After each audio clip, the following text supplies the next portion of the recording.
교과서를 진짜 제대로 공부하는 친구들은 이런 식으로 공부를 하고 있었던 거예요. 그러니까 이런 정말 어려운 상황이 나왔을 때도 이거는 이런 개념을 쓰는 거지 않을까 하고 떠올려서 해결을 해낸다. 진짜 베스트인 거죠.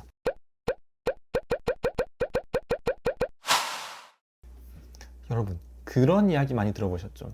그 만점자들 인터뷰 보면은 막 그런 내용들 많잖아요. 저는 막 교과서랑 기출 위주로 공부했어요. 교과서 위주로 공부했더니 뭐 1등급이 되었어요.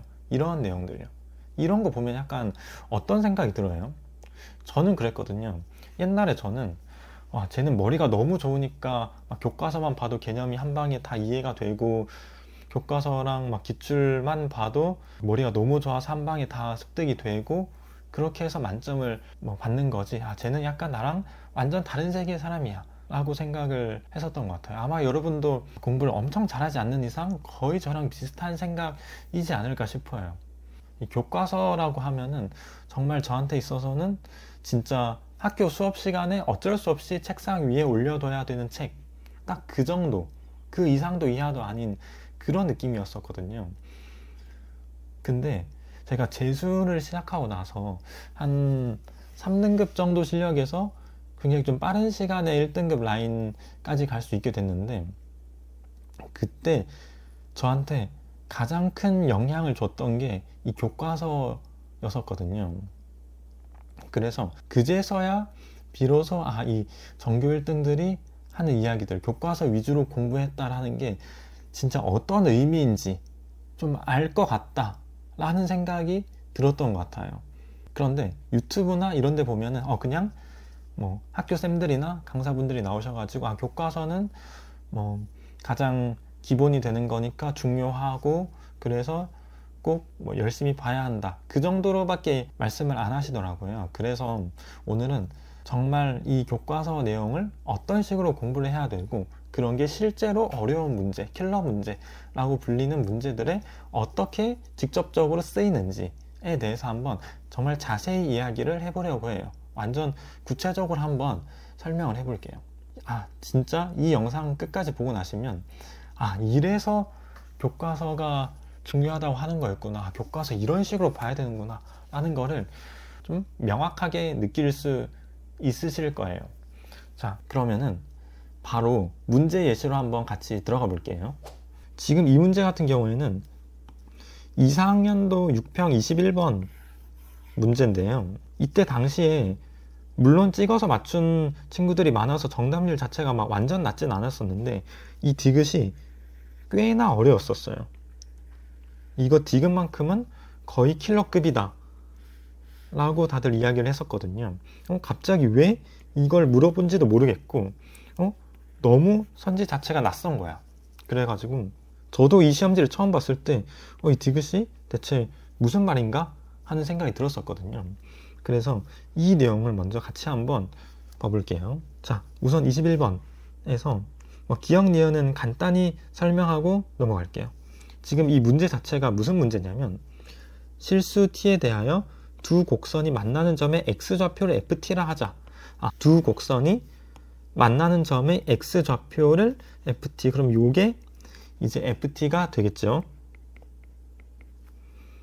그 다음에 보기의 각 명제에 따라서 다음 규칙에 따라 a, b, c의 값을 정할 때 a 더하기 b 더하기 c의 값을 구하시오.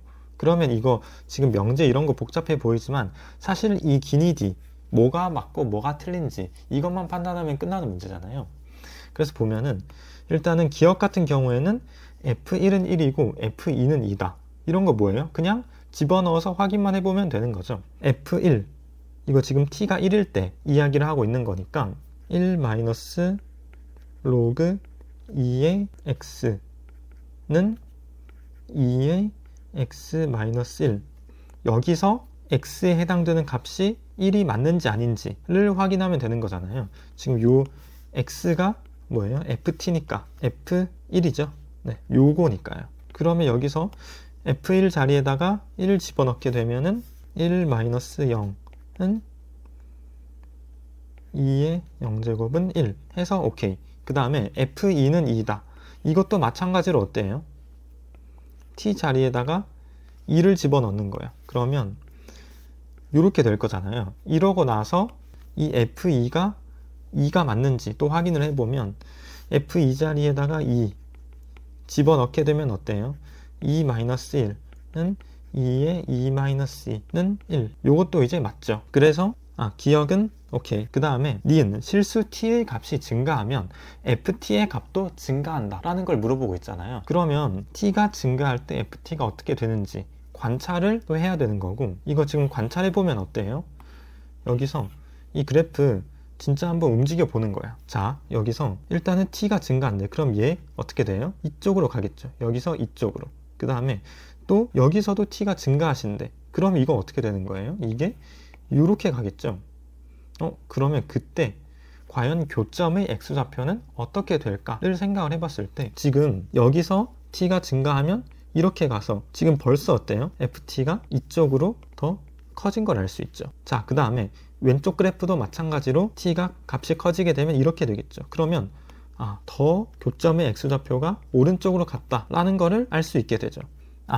실수 t의 값이 증가하면 이렇게 그래프를 움직여 봤을 때 ft가 더 오른쪽으로 가는구나, 즉 증가하는구나 라고 생각해서 이제 니은도 맞다 라고 할 수 있죠. 그래서 보면은 여기까지는 이 문제가 그렇게 어렵지가 않아요. 그런데 이 문제는 디귿이거든요. 모든 양의 실수에 대하여 ft가 t보다 크거나 같냐, 이거 대체 어떻게 판단하라는 거지? 모든 양의 실수 t에 대하여 ft가 t보다 크거나 같다? 그럼 t가 어디 있는데 그거 어떻게 알아? 그리고 모든 양의 실수에서 크거나 같다라는 거 어떻게 판단해? 뭐 t에다가 기억 같은 경우에는 뭐 1을 집어넣으면 1. 그러면 f1은 1. 요건 오케이. f2는 2. 요것도 뭐 오케이. 근데 나머지는 어떻게 알지? 니은을 생각해 볼까? 그러면 t의 값이 증가할 때 ft의 값도 증가한다. 근데 그것만 가지고 디귿을 판단할 수 있나? 좀 힘들죠. 그래서 여기서 지금 이 디귿 때문에 막힌 친구들이 굉장히 많았었거든요. 자, 그런데 이 디귿을 풀 때 쓰이는 핵심적인 아이디어가 뭐냐면 ft랑 t랑 비교를 하는 거니까 이 t를 여기서 갖다 놓고 생각을 해보자 라는 거예요. 그러니까 ft가 t보다 무조건 크거나 같다 이려면 t가 지금 여기 있어야 되는 거잖아. 물론 뭐 같아도 되겠지만, 그러면 이 t라는 걸 집어넣었을 때 여기랑 여기에 집어넣으면 뭐가 나와요? 얘에다가 집어넣으면 지금 2의 t-t 1 나오지. 그 다음에 위에다가 집어넣으면 t-log 2의 t 이렇게 나오잖아요. 그래서 이 문제를 해설하는 사람들의 논리는 이거야. t를 집어넣었을 때 나오는 y 값이 1보다 여기 이 곡선에 집어넣어서 나오는 얘가 값이 더 크다 라고 하면은 무조건 ft가 t보다 오른쪽에 있을 수밖에 없다. 왜? 만약에 반대가 돼서 여기에 t가 있다라고 하면은 값을 집어넣었을 때 이 그래프에다가 집어넣은 값이 더 작게 나와야 되잖아. 그래서 지금 t가 여기 있는지 여기 있는지는 모르지만 t를 딱 집어넣었을 때 나온 함수 값이, 즉 t-log 2의 t가 1보다 더 크거나 또는 뭐 같다면 t보다 ft가 크거나 같다, 이렇게 지금 판단을 하는 거예요. 그렇게 해서 실제로 뭐랑 뭐를 비교하냐면 이 1이랑 t-log 2의 t 이걸 비교한다라는 이야기인 거죠. 어떻게 돼야 되는 거예요? 그러면 이렇게 돼야 되는 거잖아요. 이게 모든 실수 t에 대해서 성립하게 되면 그러면 이제 디귿이 참이 된다라는 이야기야. 무슨 말인지 이해됐죠? 그렇게 해가지고 여기서도 보면은 지금 얘랑 얘를 한 방에 비교하기가 쉽지가 않잖아요. 왜냐하면 지금 이 그래프 쉽게 그리지 못하잖아요. 그래서 또 어떤 식의 설명을 하냐, 얘를 넘기고 얘를 넘겨서 log 2의 t가 t-1보다 항상 같거나 작은지 이거를 이제 판단을 하겠다라는 거죠. 이것도 마찬가지로 모든 실수 t에 대해서 항상 성립을 하면 그러면 t보다 ft가 더 크거나 같다라는 말이 참이 되는 거잖아요. 그래서 이거를 지금 어떻게 판단을 하냐, 그래프를 그린 다음에 로그 함수 그래프 그리면 이렇게 되고, 이거 지금 1,0, 2,1 이렇게 지나잖아요. 그 다음에 t-1이 지금 이렇게 그려진다라는 거야. 그러면 교점이 1이랑 2, 여기는 1이 되겠죠. 이렇게 됐을 때 지금 t-1이 여기랑 여기에서는 다 로그 함수보다 값이 크잖아요. 근데 이 1이랑 2 사이 이 부분에서 로그 함수가 더 크다라는 이야기야. 그래서 이 1이랑 2 사이에 있을 때, t가 1이랑 2 사이에 있을 때는 ft가 t보다 작다라는 결론이 나오게 된다라는 거죠. 그렇게 해서 디귿이 모든 양의 실수 t라고 했으니까 1이랑 2 사이에서 안 되니까 거짓이다. 이렇게 해서 지금 해결이 되는 거죠. 그런데 여기서 공부를 하는 입장에선 어때요? 이런 내용들을 들었을 때, 그냥 그렇구나. 나 이해됐어. 이렇게 해서 디귿이 틀린 거네. 하고 넘어가면 돼요, 안 돼요? 당연히 안 되겠죠. 왜? 왜 안 될까? 왜 안 되냐면, 처음에 실전에서 이 문제를 보자마자 그런 생각을 못 한 거잖아요. 그러면 그 생각을 나는 왜 못했는지, 그리고 실전에서 이런 비슷한 생각을 완전 쉽고 빠르게 하려면 과연 이 문제 풀기 전에 내가 어떤 지식이 있었는지 그거를 반드시 점검을 해봐야 돼요. 예를 들어서 지금 이 문제 같은 경우에는 점검을 해봐야 될 포인트가 뭐냐면, 이 디귿을 풀 때 과연 t를 이렇게 집어 넣어 가지고 각각의 함수 값의 대소 비교를 할 생각을 했냐? 그 생각 못했다면 어떤 지식이 있었어야 t를 각각 집어넣고 비교를 할 생각을 할 수 있었냐? 이거에 대해서 정말 깊이 고민을 해봐야 되는 거예요. 과연 내가 이전에 어떤 개념을 어떻게 배우고 다른 문제들을 어떤 식으로 풀고 공부를 했어야 진짜 이 21번 문제 디귿을 풀 때 t를 여기다가 집어넣고 함수값을 비교할 수 있을지, 이거를 반드시 고민을 해야 된다는 거죠. 그리고 두 번째로, 이거는 약간 뭐 사소한 걸일 수도 있지만 처음에 t를 딱 비교했을 때는 어때요? 1이랑 지금 t-로그 2의 t잖아요. 그러니까 지금 얘랑 얘인데 여기서 이거를 딱 놓고 비교하려고 하면은 좀 쉽지 않은데, 로그 2의 t랑 1을 넘겨가지고 이렇게 해서 각각 그래프를 그리면 좀 더 쉽잖아요. 그러면 여기서 대체 어떤 근거로 얘랑 얘를 좀 더 자연스럽게 넘길 수 있을까에 대한 고민도 반드시 해주셔야 한다라는 거죠. 왜냐하면 처음에 얘 봤을 때 이 생각 바로 이렇게 넘겨서 이렇게 판단해야겠다 라고 생각하기 쉽지 않거든. 아마 현장 또는 이 문제 처음 풀어본 사람이라면 분명 그랬을 거예요. 여기서 진짜 자연스럽게 내가 이거 보자마자 이렇게 넘겼나? 생각해보면 아마 그렇지 않을 겁니다. 그래서 항상 문제를 풀고 났을 때는 그냥 이해됐네? 하고 넘어가는 게 아니라 이 문제를 딱 처음 보기 직전에 내가 어떤 지식이 있었어야 이 문제를 진짜 쉽고 빠르게 풀 수 있었는지 그거를 꼭 정리를 해둬야 돼요. 그러면은 지금 이 문제로 다시 돌아가서 과연 내가 이전에 어떻게 공부를 했었어야 이 문제의 디귿을 쉽게 풀 수 있었는지 그 이야기를 좀 더 해볼게요. 어쨌든 이거는 지금 부등호를 판단하는 상황인 거죠. 부등호 판단하는 문제. 이거 디귿 무슨 문제라고 할 수 있어요? 부등호 판별하는 문제. 그리고 또 뭐라고 할 수 있을까요? 지금 ft가 t에 관한 식으로 정리가 되는 게 아니죠. ft는 어떻게 나타낼 수가 없어. 그냥 관계식만 딱 주어져 있을 뿐이지. 그러면 여기서 ft는 어쨌든 지금 뭐예요? 교점의 x좌표. 그러니까 두 그래프의 교점 x좌표 또는 뭐 방정식의 실근이라고 할 수 있겠죠. 자, 이거 디귿 어떤 상황인 거예요? 부등호를 판별하는 상황, 그리고 실근을 모르는 방정식에 해당되는 상황인 거죠. 그러면 이런 키워드, 이런 주제가 나왔을 때 나는 어떻게 행동하는가? 요게 이제 마련되어 있어야 한다라는 거예요. 부등호를 판단하는 상황, 실근을 모르는 방정식이 나왔을 때 나는 어떻게 해야 될까? 부등호 어떻게 판단하는 거예요?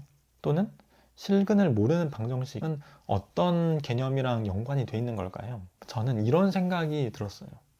지금 보면은 우리가 개념을 공부할 때 그런 내용 있잖아요. 이거는 진짜 그냥 교과서 그 자체 내용인데, 사이값 정리라는 내용을 우리는 모두가 다 배웠어요. 그런데 이거 처음 배울 때 어떻게 배웠었어요? 저는 처음 이 사이값 정리라는 개념을 배울 때 이렇게 그냥 생각을 했었던 것 같아요. 사이값 정리? 사이에 있는 값인가? 해서 봤더니 내용을 쭉 읽고 나서 어떤 함수가 연속인데 뭐 이런 닫힌 구간 내에서 연속이고 함수 값이 다르면 FA랑 FB 사이에는 뭐 당연히 FC는 뭐 K를 만족시키는 C가 적어도 하나 존재할 수밖에 없지. 당연히 연속이고 이거 너무 쉬운 거 아니야? 하고 그냥 넘어갔었거든요. 그런데 이 나중에 진짜 실력이 엄청 빨리 오를 때는 교과서를 어떻게 봤었냐면요. 이런 개념을 배우는구나. 그런데 이거 지금 내용 자체가 너무 쉬운데 그러면 이거 대체 수능에서는 어떻게 물어보는 거지? 이거 지금 내용이 이렇게 쉬우면 대체 수능에서는 어떤 식으로 물어볼 수 있는 걸까? 문제로는 어떻게 나오는 걸까? 이런 고민을 하기 시작했어요. 그래서 이 교과서를 볼 때도 그냥 이런 게 있구나 하고 넘어가는 게 아니라 바로 밑에 나오는 기본 예제를 풀기 전부터 문제로 나오면 뭘 물어볼 수 있을까? 여기선 지금 보면 C2가 존재한다 라는 거를 보이는 거잖아요. 사이값 정리는. 보이는 거. 그러니까 교점 또는 근이 있는 걸 보이는 게 사이값 정리다 라는 거죠. 근을 구하라는 게 아니라 근의 존재를 판단하는 거, 또는 이 구간이 정해져 있는 상황이니까 어떤 근이 있는데 그 근의 값을 알 수가 없음에도 불구하고 이런 A랑 B 사이에 존재한다. 근이 A랑 B 사이에 존재하는 거는 알 수 있게 하는, 근이 어디 사이에 있는지는 판단할 수 있는 그런 상황인 거죠. 그러면은 어디 사이에 있다는 게 어때요? 지금 이 C가 A, B 사이에 있는 거죠. 이거 지금 무슨 말이에요? 부등호가 만들어진 거잖아요. 그러면은 이 부등호를 판단하는데도 사이값 정리를 쓰게 될 수 있다는 거죠. 자, 그러고 나서 이제 밑으로 내려가서 문제를 보는 거예요. 이 가장 쉬운 기본 예제부터 이 문제가 요구하는, 또는 사이값 정리 개념이 요구하는 능력이 뭔지를 생각을 해보자라는 거죠. 지금 이 상황에서는 방정식의 실근이 존재하는데 이 열린 구간 내에서 적어도 하나의 실근을 가짐을 보이시오 인 거잖아요. 그러면은 당연히 사이값 정리 써서 마이너스 2 집어넣었을 때는 0보다 작고 1 집어넣었을 때는 0보다 크니까 뭐 적어도 하나의 실근을 갖는다 이러고 넘어갈 수 있겠지만, 이런 것까지 한번 생각을 해보자라는 거예요. 뭐냐? 이거 왜 이렇게 줬을까? 이거 만약에 x제곱 마이너스 1은 0 이렇게 해도 어때요? 자, 여기서 상황을 이런 식으로 바꿔놓고, 그래도 어때요? 마이너스 2 집어넣으면 0보다 크고 0 집어넣으면 0보다 작으니까 사이값 정리 만족시켜서 적어도 하나의 실근을 가짐을 보였네? 라고는 할 수 있지만 아무도 그렇게 생각 안 하죠. 이거 지금 이거 그냥 x는 1인데? 이러면 끝나는 거잖아요. 그래서 이 사이값 정리의 의도를 생각해 보면은 방정식이 있는데 실근을 구하기가 힘들어야 사이값 정리의 개념을 쓰는 의미가 생긴다라는 거죠. 만약에 지금처럼 x제곱 마이너스 1이면은 근을 구하기가 너무 쉬워가지고 굳이 사이값 정리를 쓰지 않아도 되니까요. 그래서 우리가 이 문제를 보고 배울 수 있는 점은 사이값 정리를 쓸 때 방정식의 실근을 구하기 어려운 상황에서 사이값 정리를 쓰는구나. 방정식의 실근을 구하기 어려운 상황에서 실근이 어떤 범위 내에 있는지, 어떤 부등식을 만족시키는지를 뽑아낼 수 있구나 라는 걸 배운 거죠.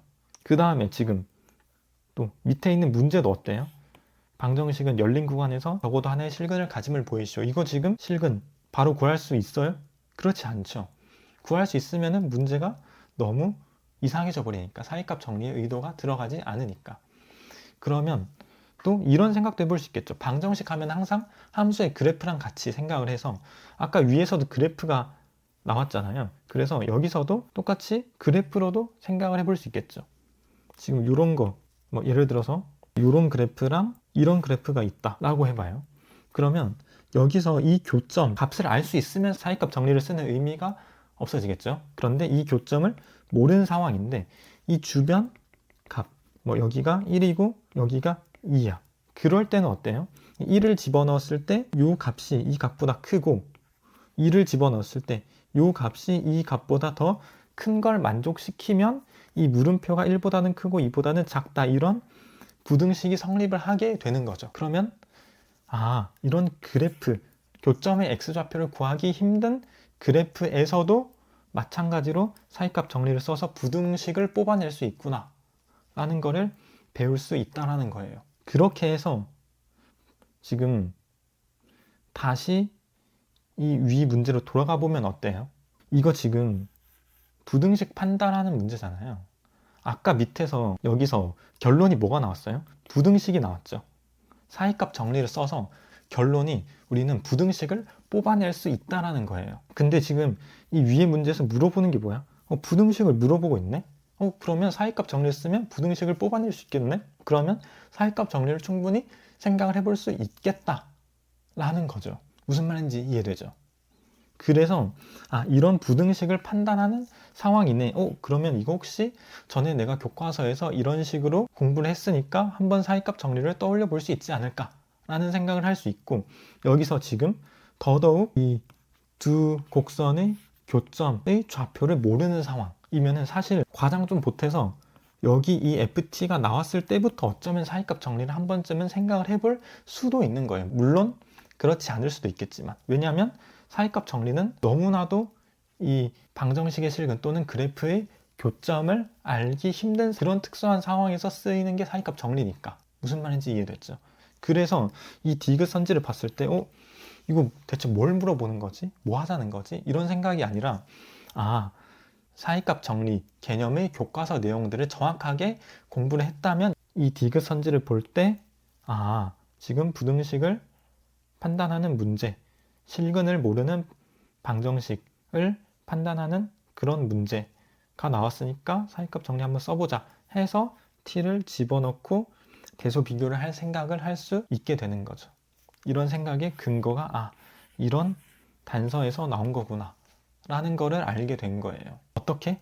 이거 지금 특별한 엄청 어려운 막 스킬을 배우거나 그런 게 아니잖아요. 그냥 진짜 교과서에 있는 내용을 보고 그냥 이런 내용이 있구나, 이거 너무 쉽네 하고서 지금 넘어간 게 아니라 이 개념을 배울 때 대체 언제 이런 개념을 쓰는 건지, 그리고 그 개념을 써서 우리는 뭘 얻을 수 있는지를 고민을 한다라는 거예요.